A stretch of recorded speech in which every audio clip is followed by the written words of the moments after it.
Sveiki visi, šiandien gaminsim vaukpuodę. Ypatingas tuo, kad gali gaminti be riebalų, be prieskonių. Gali gaminti kaip paprastam puodė. 7 sienelių pats šonas. Gali daryti pertvaras su grotelėm. Tai šiandien gaminsim sriubą, karštą patiekalą ir desertą. Pradėsim nuo sriubos. Ta puodas įkaitęs.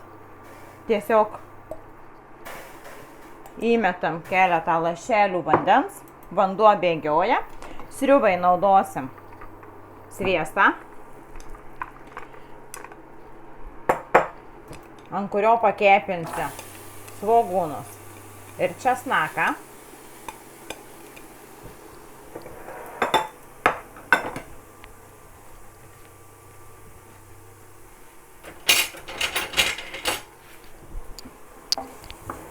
Svogūnai ir česnakas turi tapti skaidrios spalvos. Čia bus aštri, netradicinė sriuba. Daug kas klausia, kas tai per receptas, nežinau. Kažkada mano mama tai gaminu ir aš retsykiais. Padidinsiu kaitrą. Sviesto čia buvo kažkur 70 gramų. Gali būti ir mažiau.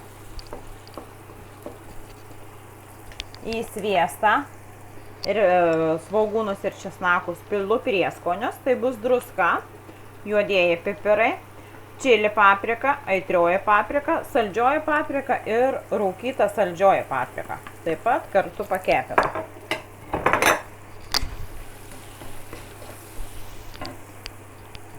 Pilu smulkiai pjaustytą papriką.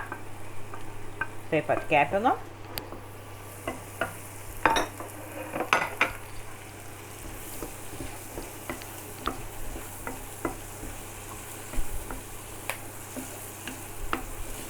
Prieskoniai pradėjau skleisti savo aromatą.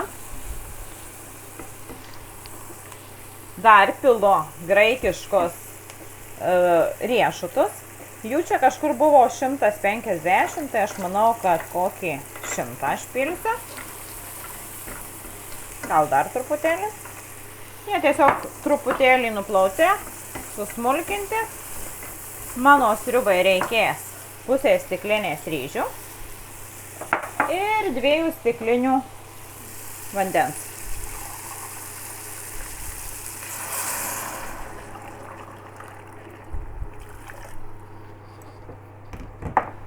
Viską išmaišau. Netgi vandens norėtųsi gal dar pusės stiklinės. Čia jau vėl pagal tirštumą galima žiūrėti. Dedu groteles. Ant grotelių gaminsiu antrą patiekalą. Antram patiekalui man reikės kalakutienos malto faršo, į kurį sutarkavau batatą, brokinę tarką. Sutarkavau svogūną, dėjau druskos, pipirų ir tiek. Ir visą tai įdariau į cukiniją arba į pomidorą. Ant viršaus dar uždėsiu feta sūrio. Tiesiog aš juos padariau taip. Keletą kotletėlių tokių. Pamažinu temperatūrą. Porą pomidorų įdarytų faršo.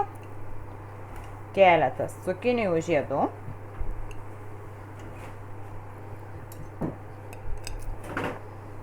Kotletėliai. Desertui aš padariau kriaušę, įdarytą su sūreliu, tai kas buvo šaldytuve. Ir nektariną taip pat įdarytą su sūreliu. Tiesiog padariau tokius laivelius iš folijos, kad man būtų lengviau išimti. Tuoj viską sutalpinam.